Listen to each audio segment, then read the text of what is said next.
Now let's install Enzyme for testing. So we can use the command npm install dash dash save dash dev enzyme to install it.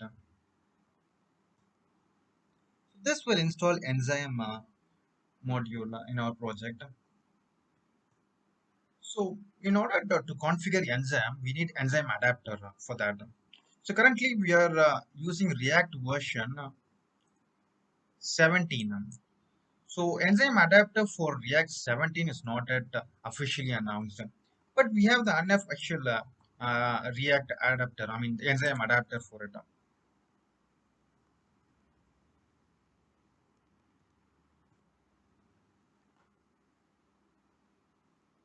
So here we have the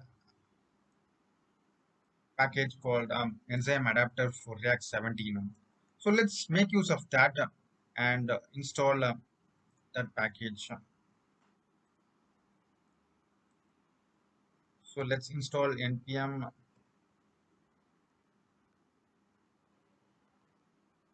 and this package.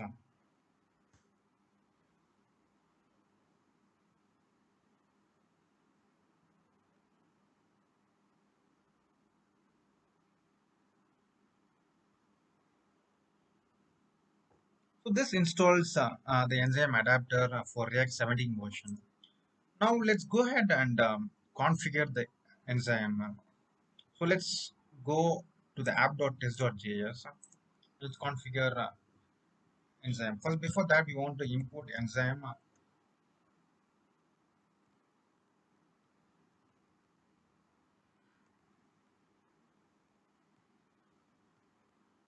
and also import enzyme adapter.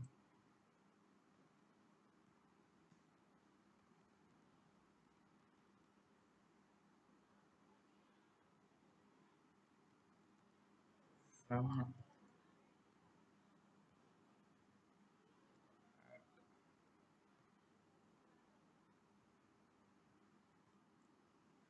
now we have import enzyme and enzyme adapter. Now to configure enzyme, there's configure method.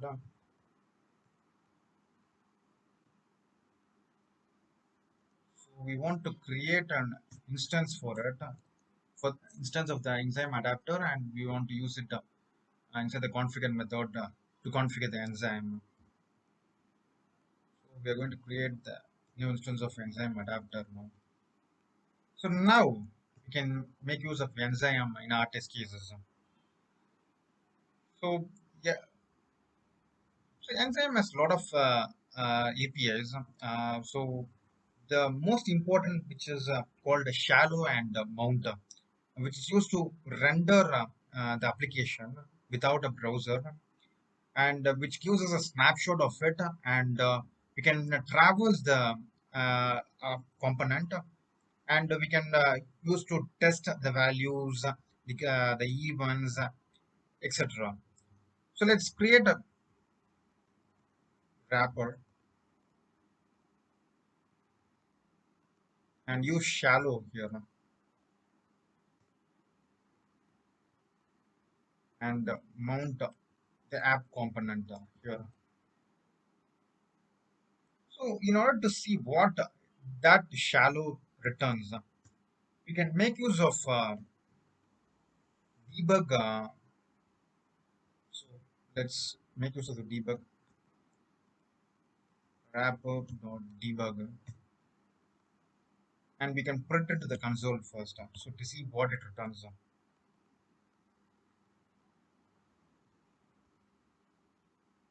Now let's run npm test to check the test case, what whether it passes or not.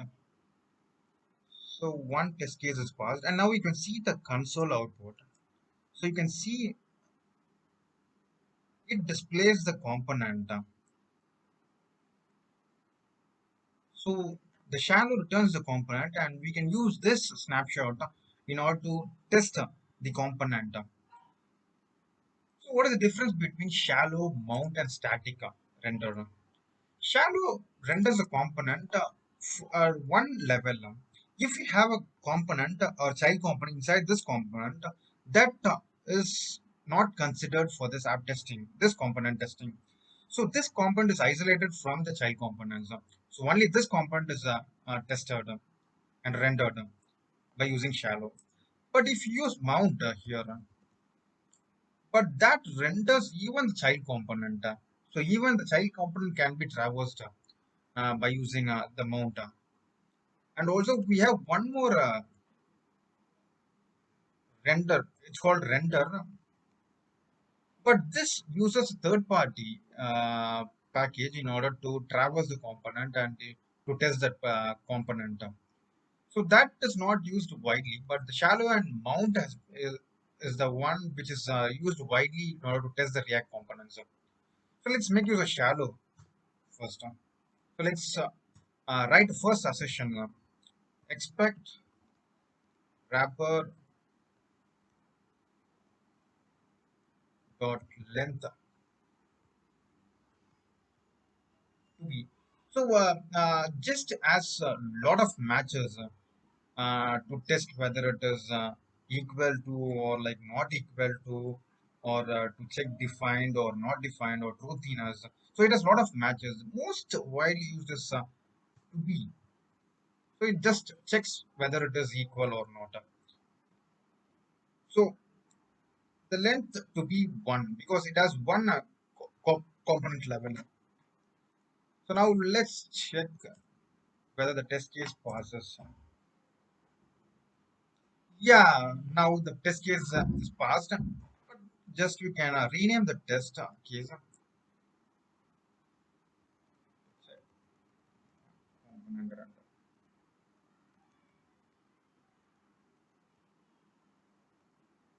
without error. So we have written a first test case by using just an enzyme. So next we can test the functionality of our counter application, and now we can write a test case to check the default count when the component is mounted. So now let's write a test case. This accepts two argument. One is the test name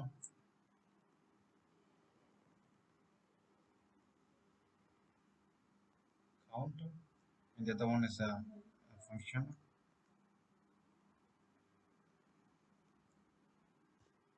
which contains an assertion.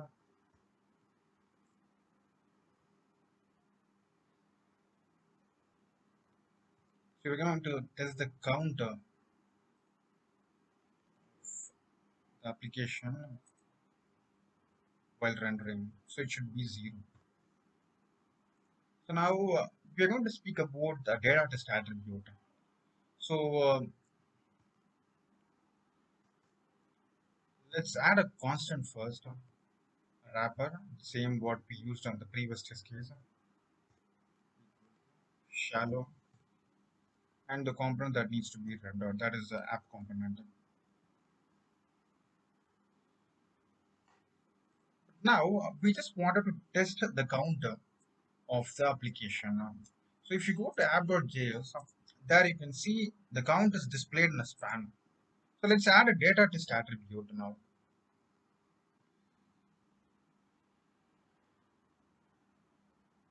App count. So I'll tell now why we are using data test attribute here. So we can make use of class or ID so that we can find that particular element in the test case, and we can test what is the value of that element which is present inside. Why data test attribute? Because so in app.js, if we use class near or like ID, that particular class or ID which may be used to used in some to create some styles or like to create some event, so that when removed at production level, it may break the application. So instead of like to be like isolated from the production code, we're going to add some data test attribute. So this is only particularly needed for the tester. So, but when it is like deployed in the production, we might be having a data test attribute which is present in the domain. So that is weird. right? So it is only needed for a test. So why it is needed for the production environment? So, but we can remove this data test attribute in the production uh, by configuring the Babylon in order to remove the data test attribute while making build for the production environment. So this is the better approach. We can use the data test attribute for the testing purposes. So now we are going to create one more constant called a counter, and which is equal to wrapper dot find. So we are going to find by data test attribute. So for that, we are going to add a data test here, and which is equal to app hyphen counter. So we are going to find the selector by data test attribute, and that count to be 0, but it will fail because it received an object, but it should be 0 now. So what is the error here? So let's print the counter, the console, such way that we can find what we are getting in that.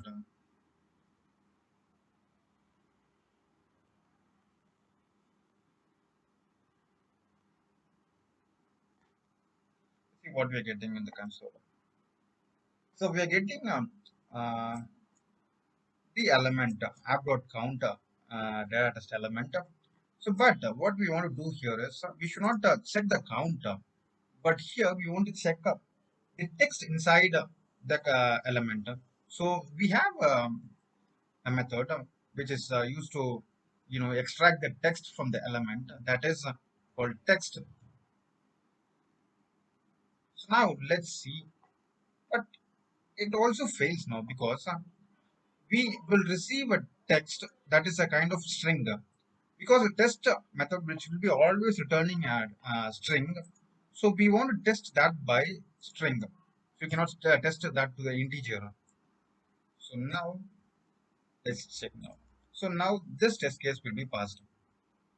Yeah, we return two test cases and the two test cases now passing. Now let's discuss about uh, like some refactoring, because we are using the same code multiple times. So if you see the uh,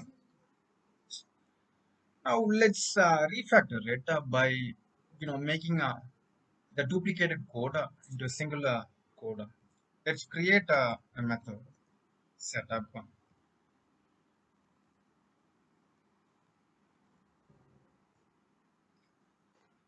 It accepts the component, but we don't want a component now because we are importing directly the component. So we can just put this line of code here just to return it, return the snapshot. So now we can use the wrapper to call this method.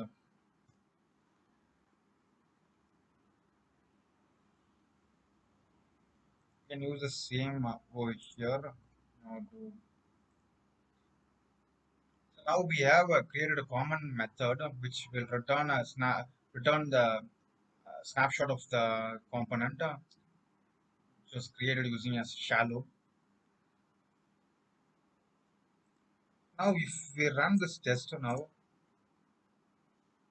yeah, it passes. It has one test suite and it has two test cases passed.